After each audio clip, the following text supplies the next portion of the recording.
Welcome to the Heaping Scoop Podcast, where balance meets lifestyle, the best place to get your mind and body in shape.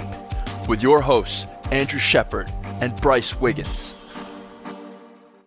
Hey everyone, welcome back to the podcast. In today's episode, we have a very special guest and my sister, Jade Wiggins, to talk about sports, gymnastics, and yoga. So welcome. Thank you, Bryce, for having me on the podcast. I'm super excited to share some of my story. Yeah, it's great to have you. So I guess to get us started here, just like a quick introduction of yourself, like sports, school, nothing like too detailed, just the gist. Okay. Other than being Bryce's older sister, I attended the University of Florida. I was a gymnast for 15 years and I got a scholarship to go to UF, go Gators. At UF, I majored in health science and I kind of didn't know what I wanted to do after school. So I started shadowing my dad in medical device sales, and I landed up in medical device sales currently. And I went on to get my MBA at Lynn University, a master's in business administration. And I'm also a certified yoga teacher. So I do the yoga stuff and med device sales after college. Okay. So at what age did you start doing gymnastics? So I started gymnastics at 4 years old. I initially was in ballet. My mom was the one that introduced me to the sport, and ballet was I was a little bit too rambunctious, to say the least. And she took me out of ballet and I started gym. And ever since then, I was just super talented and excelled really fast in getting new skills and progressing in each meet and practice. So yeah, I just stuck with that, and 15-year career with that. And UF is a D1 school, correct? So you did D1 gymnastics? Yeah, so one of my goals growing up was either doing the Olympic route or doing the collegiate route, which I went the collegiate route. So to be in the SEC and to be at D1 school in the NCAA was one of my goals. So I was heavily recruited by some of the top 10 D1 schools in the country. So gymnastics, it's an individual sport, or is it like a team sport? Like when you scored? Yeah, so it's kind of a combination sport, unlike soccer or unlike football, where it's heavily group oriented. Everyone's on the same playing field and everyone works together collaboratively. Gymnastics is an individual sport. So we each have 6 people that go up and compete in college, for instance, and each score individually counts as a collective group score. So everyone's event individually counts as the overall team score and team competition. But yes, we do have our individual events that we place on, or all around events as well. Okay. So how was like the dynamic on the team? Like I assume just because 6 of you all went up, were there usually more than 6 people competing for spots to go up to those events? Yeah, for sure. I think being at a D1 school, there's a lot of pressure and a lot of expectations and standards that we on the coaching staff had, but also we placed on ourselves. And yeah, although we are on a team of more than 6 people, I think we had about 12 or 15. Only 6 compete on each of those events. So you can imagine you are fighting for a spot to compete on each event. So although they are quote unquote your peers and friends or teammates, you are ultimately competing for a spot.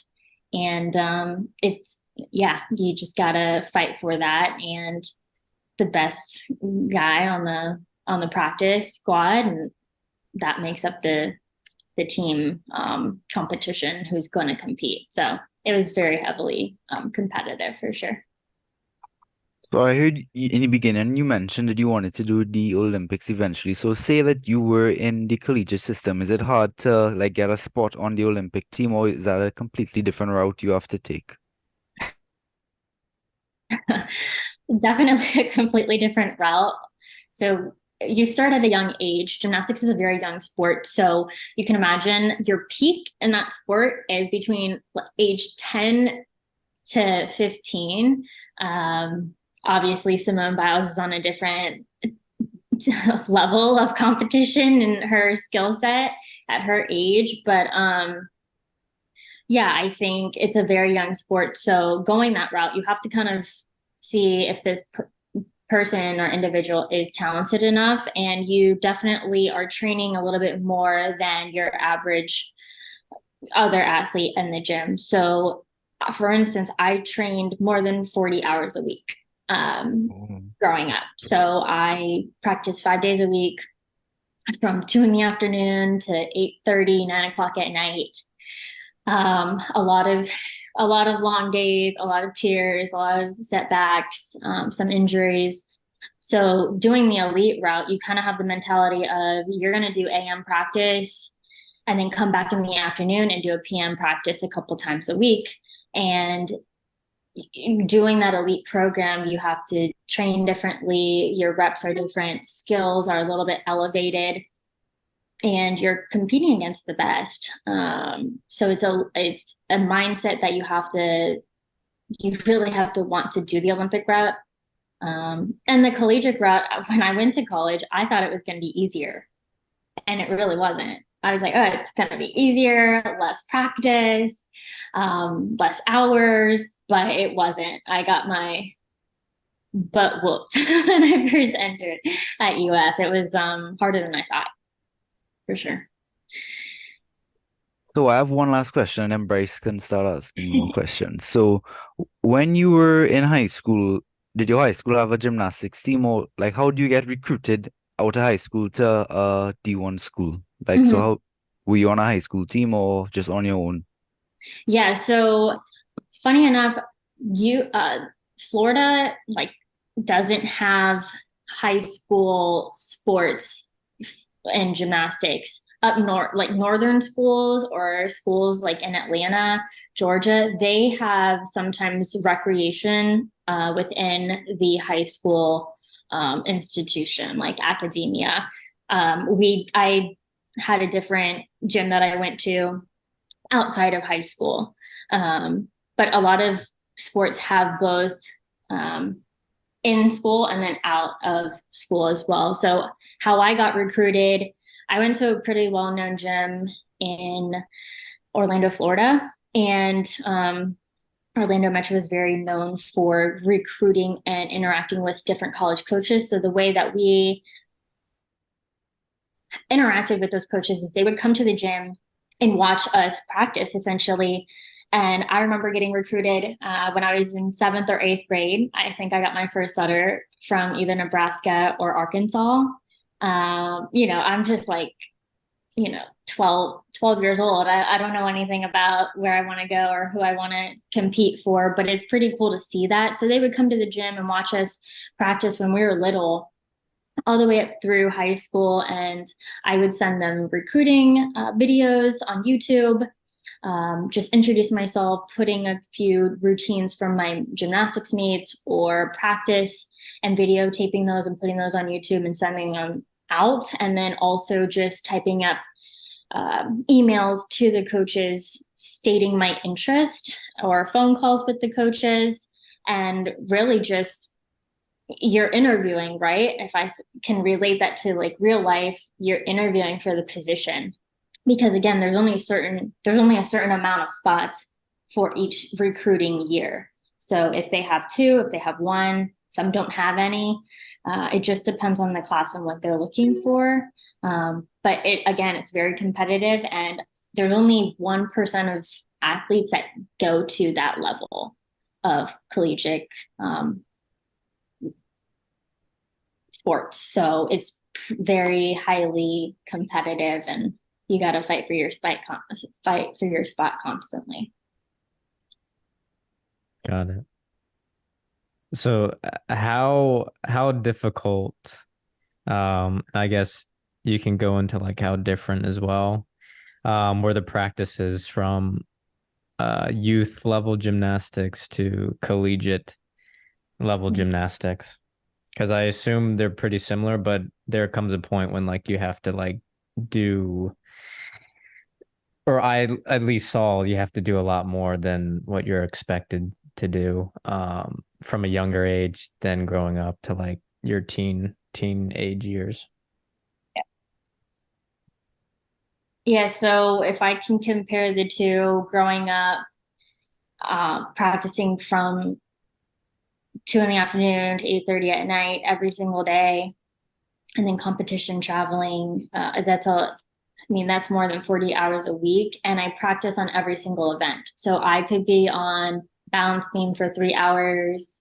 I could be on the floor for an hour. I could be on bars for 2 hours, doing constant reps. So we had maybe 5 bar routines, and then we had 3 of each half routines. So I would say that being at a high level gymnastics place in Orlando where I practiced and competed growing up, it was a lot of training, a lot of conditioning, a lot more hours in the gym on every single event. Whereas going to college, we were only supposed to practice 20 hours a week. But being at an SEC Division I, we practice a little bit more than 20 hours a week. And that's probably across the board. If I asked some of my peers at UF, we trained a lot more than we were supposed to. But I trained only on specific events. So I didn't train every single event. So I stopped training on vault. So I only did bars, beam, and floor. Usually you only do the specialized events that you're going to be competing. And again, we would have 2-a-day practices. We had Sunday AM practice, and then we had a midweek AM practice at 6 in the morning. We would condition and then come back in the afternoon after tutoring, after class, and do a full practice, full out. And I think when I first got to UF, I mentally wasn't prepared. I graduated early from UF, first of all, from high school. And then secondly, my body wasn't conditioned the way that I was used to. So you kind of have to get used to a college routine, academically, and the schoolwork and the tutoring and getting on track and organized, but also getting mentally right to compete at that level. You kind of discount your skill set when you're around really good athletes. So you kind of start doubting yourself. But that's the biggest difference, is you compete and train on what you're going to do versus growing up, I trained on every single event. Well, I guess it kind of prepared you in a way, like, because you know everything, but then once they find like who's good at what, then they can decide like who's going to compete in this event and not compete in the others. Yeah. So sure. it helped in a way, but yeah, that's that's okay. Like the mental part of things, I am sure it was very tough on you, or like that's what I could kind of that's what I kind of grasped from that. I was a little younger, so I mean I'm 6 years younger than Jade. So like I didn't really care. Like I was there, like I was watching all of her events, but I didn't really like care. Like I was just there playing on my Game Boy or Nintendo or whatever, and Yu-Gi-Oh and all that. I was just doing whatever. But well, but you were now there during my practices of 6 to 7 hours sometimes as growing up. Yeah. Yeah, at the gym. You guys would do schoolwork and be at the gym all day. So Yeah, what can I say? You took my life away. I think it definitely was a sacrifice for myself and our parents. It's a lot of work. Yeah. So was it worth it? Would I do it again? That's like twofold question. Was it worth it? I think putting your children in sports is an incredible experience. And to go to the University of Florida and to say that I graduated from UF is, I think, such an elite top tier thing I can say and leverage in what I do now and a lot of networking and connections. I think being in sports teaches you a lot of discipline, tenacity, to never give up, that work ethic, that grit. Yeah, there were moments I wanted to give up, but it's like, am I going to fight through this? Am I going to get through this? I had my fair of injuries. I tore my UCL ligament at the University of Florida my sophomore year. You tore your And it ACL? was my UCL ligament Oh, and my elbow. UCL. Oh, I'm Yeah. like, I don't remember that. No, my elbow. So going through that was devastating and very traumatic. I mean, I was gonna compete that year on all my events, and I was on my last bar routine of the last event of the day, and I caught a release from the high bar to low bar, and if you can imagine wringing out a water bottle that's empty, that's what it sounded like. And I just knew that my season was over then. And so going through those little setbacks and knowing that you can fight through and do PT and get back to where you are, and goal set, I think taking those attributes to now what I do in my work life and personal life, it sets me apart from a lot of other people, because you can't take someone's work ethic away. But the second part of that question is, would I do it again? And I would have done things a little bit differently going into UF on a personal note, having a better attitude, being more confident in myself, and really believing in myself as to why I went to the University of Florida in the first place. Like, I chose to go to UF, so you better get your mind right, your body right, and compete. And I wasn't the most mature either, so those things play a part in how I viewed things. I wasn't perfect, but I think I would change that. But would I do this again? I think I would want to do another sport. I may want to do like golf or tennis, where you could potentially compete at an elite level but get paid for it. Yeah. So there's pros and cons to everything, but I think overall, I wouldn't say that I regret it. I think it was a lot of work, and it was a choice that I decided to do, and my parents decided to put me in, and I was really good at it. I was ranked in level 10. That's the highest level in gymnastics other than going elite to the Olympics. I was ranked at one point 19th in the nation. So I wasn't terrible, but yeah, it was just a lot of work. Yeah. So like I guess when you did the practices, obviously you're not doing any weight lifting at all. Like, do you think that would have helped, or do you think that would have hindered your performance if you had done like weightlifting? So some programs do weightlifting as part of their strength and conditioning. That is part of what they've combined in their conditioning routine. We did Zumba and we did more cardio based weight, like my own body weight training, small weights and bands. But after I got injured, I tore my UCL ligament.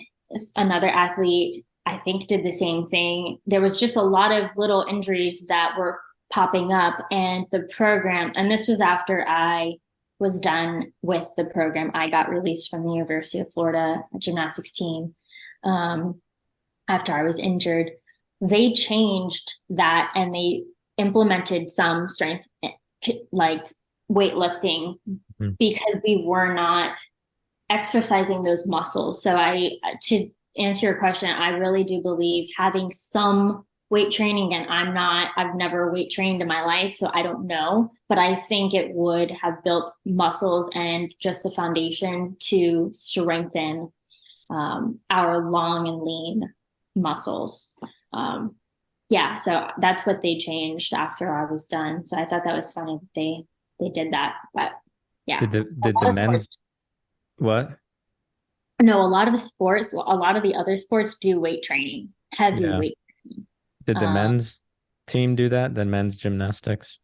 we didn't have men's gymnastics at UF, but a lot Oh, of the other schools, like University of Michigan, Ohio State, I'm pretty sure they weight train. I mean, they got like 12-pack abs, like they're jacked. They're very strong.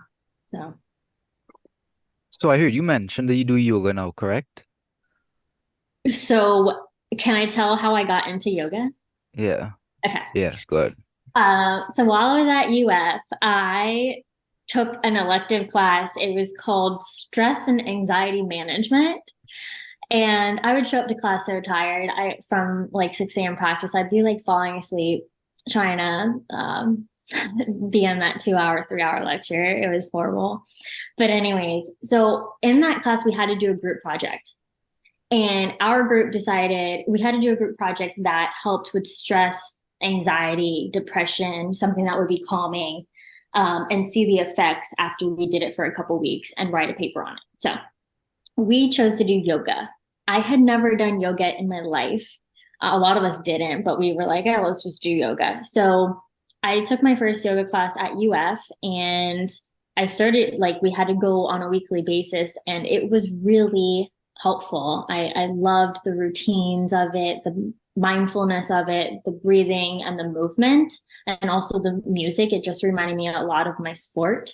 And it just calmed my nervous system and just gave me a sense of relief from all the chaos around. So that was my first introduction to yoga. And then my friend at UF, she introduced me to a yoga studio, Altamont Springs Yoga in Orlando. And one of my first instructors was my Linda Morales. She is one of the bigger named yogis. And I fell in love with that studio. And ever since, I've been doing yoga for 10 to 12 years now.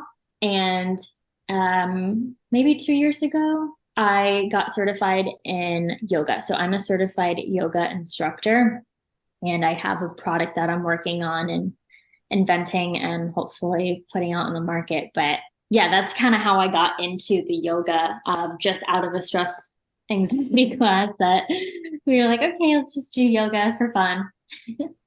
what was the ceremony you had to do to get inducted into the thing?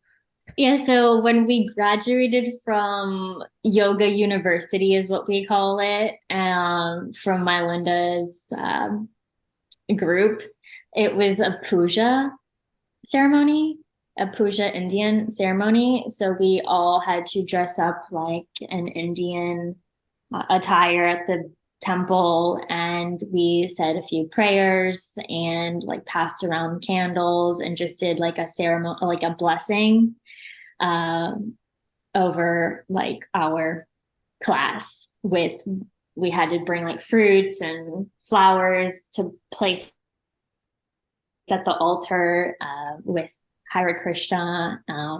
So it was a kind of a cool experience, and we all had to get blessed by the priestess, I guess they call it. Don't quote me on that. But we all had like the blessing from that gentleman. But yeah, that was our graduation ceremony. So you said that you teach yoga now, correct? Is there a reason that you didn't transition into like teaching gymnastics and you kind of stuck with yoga instead? Yeah, I think I never had the desire, even before I got injured, even before I got released from UF, I never really had the desire to want to teach gymnastics. I doing it for 15 years. It's a very long career. That's half of my life, being on this earth. And you can imagine I kind of was burnt out. I was very good at what I did, but because I practiced so long and there's a lot of mental abuse, physical like abuse, just getting injured and just how coaches can be. All of that takes a toll on your mental status and your physical status. So I think at one point it's like this isn't fun anymore. It's just what I do. I'm good at it. And I always enjoyed it because I was really good at it. And it was a part of my identity for so long. But I think I just never wanted to coach. Once I was done, I graduated. I want to start a new chapter in my life and do something different and start working and being in a different type of community and just do different things because that's all I did. That's the one sport I did my entire life. So I always felt like once I'm done, I'm done. I still watch it. I still, watch the Olympics, but other than that, coaching was something that I didn't want to do for gym specifically. Okay. Yeah, and that was like, I guess, in the peak of what's it called? When Tim Tebow and all the, I guess, like the dynasty type team, when they won the championship. You said you didn't go to school when they won, correct? No. Right. It was like 2 years before or 2 years after or something Yes, like so that. he graduated. The good football years were the years before I entered in 2011. So every single, game that they played and won national championships and SEC that they won, we didn't have that in my 4 years, 3.5 years at UF. Our team just wasn't the same group. Yeah. But definitely program for sure. Everybody practiced very hard. Well, I feel like going off of like how hard the coaching was for like the football team, everyone wanted to win. So like the same coaching philosophy kind of translated over every single sport.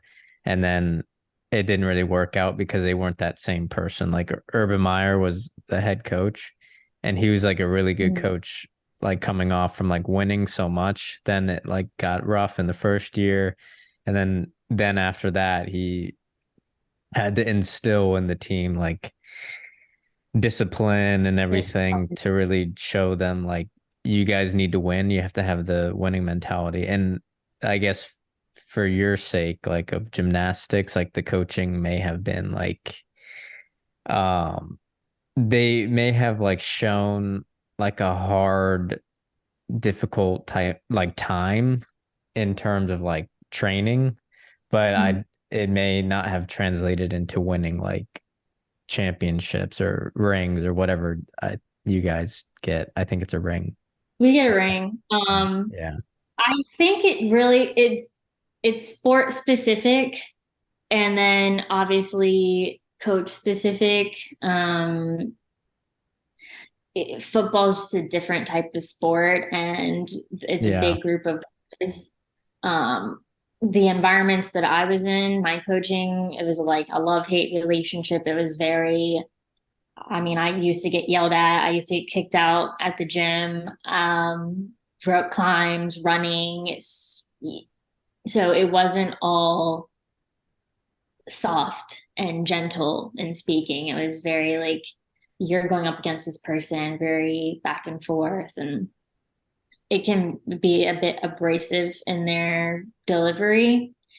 And yeah, it can become taxing mentally. And if you watch, to your point of the Gator football team, Swamp Kings on Netflix, you guys should go watch it. If you haven't, you kind of lose the sense of why you do the sport, like the passion of it. Like we're just here to win national championships and you're just another number. And it becomes not fun. It just becomes so robotic. You like lose that sense of yourself and lose even your why, your passion of why you're even on the team. So I think that can get away from people with a lot of egos and just politics in the sports, and Yeah. NCAA in general. There's a lot that happens in the background that a lot of people don't see. But yeah, it's just like, why'd you even start in the first place? And going back to that is important. They should make a Swamp Queens and do the gymnastics team. Even though they didn't, I don't know if you guys won anything. I don't think you did. No, unfortunately, my year that I was still at the University of Florida just as a regular student. They had won SECs. So yeah, they have won since, graduating and everything. UF is a great program. I mean, it's in the top 5 SEC program of gymnastics. It's highly competitive. And it's based off recruiting very well too. So if you don't recruit well, you're not going to get a good team outcome and the collaboration and all of that. So, but we were good. There's just a lot of egos being on a team. Yeah. So is there anything that you would kind of like change in the sport that would, I guess, lead to like a healthier experience or like a better experience overall? Or nothing that you see that's like too that sticks out, I guess. I think looking back on my experience, because I can only talk on my experience and how I was treated and how my perspective was and things, I really do believe that before going to a university and choosing where you want to go and where you're being recruited, you also have a choice and you need to ask more questions and interview who you're going to potentially be with, instead of looking at, all the shiny things and, oh, we get our meals made for us or we get free stuff. Like, it's not about the gear. It's about who the coaching staff is. Do you mesh with them? And the girls, it is kind of difficult in our sport to interact with the team when you're not on the team prior to being recruited and being accepted on the university campus. But I think just having a voice and really making sure it's the right choice. And then also, when you are on the team, I think it's important that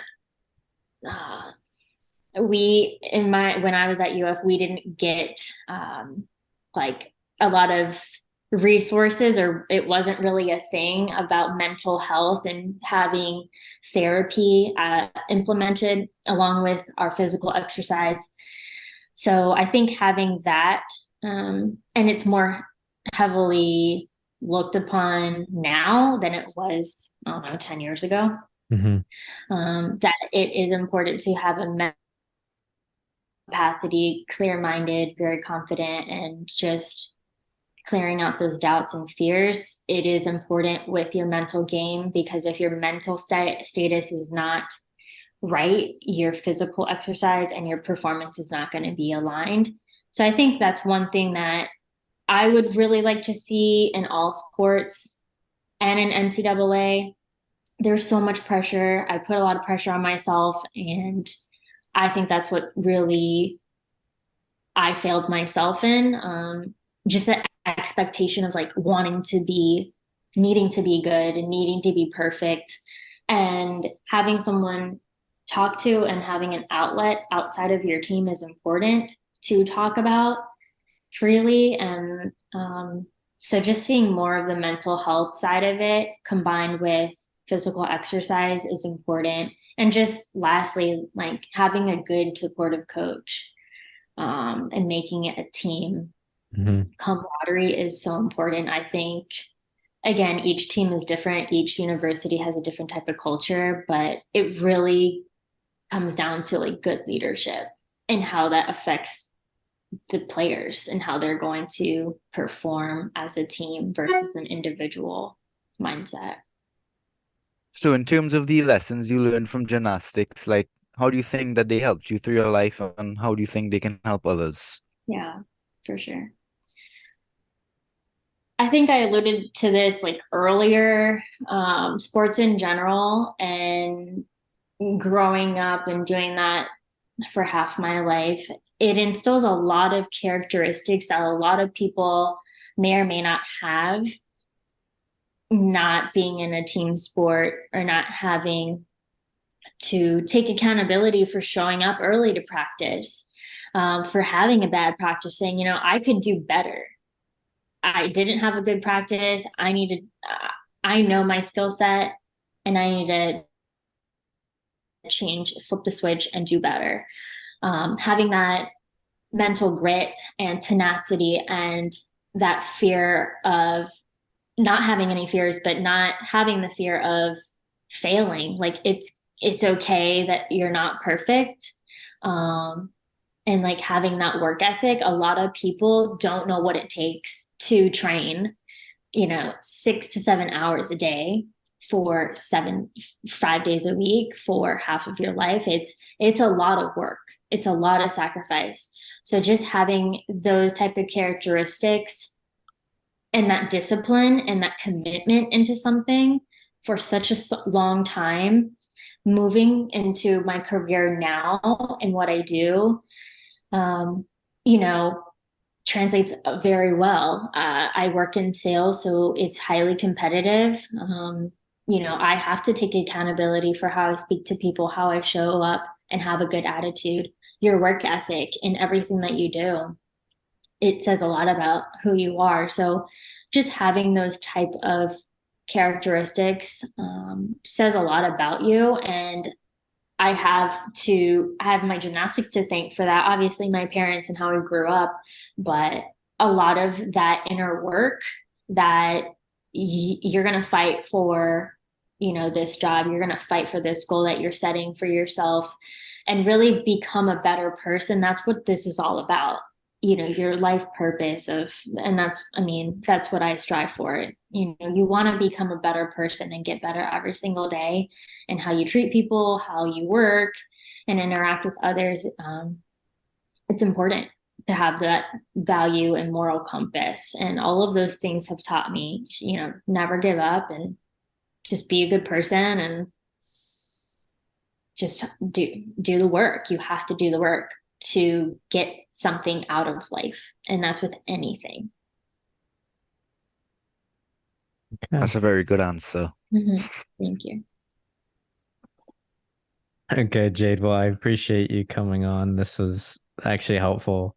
You being one of the, I guess, first couple of women that are going to be on this podcast. So we'll get more. And this was a good message to kind of help people who may be struggling with some sports or drama or whatever it is, and then bringing it back to reality where you can actually apply it to your life. So thank you. You're welcome. Thanks for having me, guys. And again, I just want to like reflect on like, just because you're going through a season that is in its lowest of low, if you're injured, if you have a mental block, if you're just struggling with things, like please reach out to somebody. If it's not your coach, if it's a friend, if it's a parent, if you do have resources like a therapist, like it's okay to struggle. It's completely human and it's just a temporary season. So knowing that you can get through things, it's definitely important to reflect on that and know that you can get through it. It's okay to have bad seasons, but it's not going to be, you're not stuck in it. And it's going to be a full circle. Like you learn from those injuries and those tough moments. So everything happens for a reason. And it just builds onto why you had to go through certain things to get to where you are now.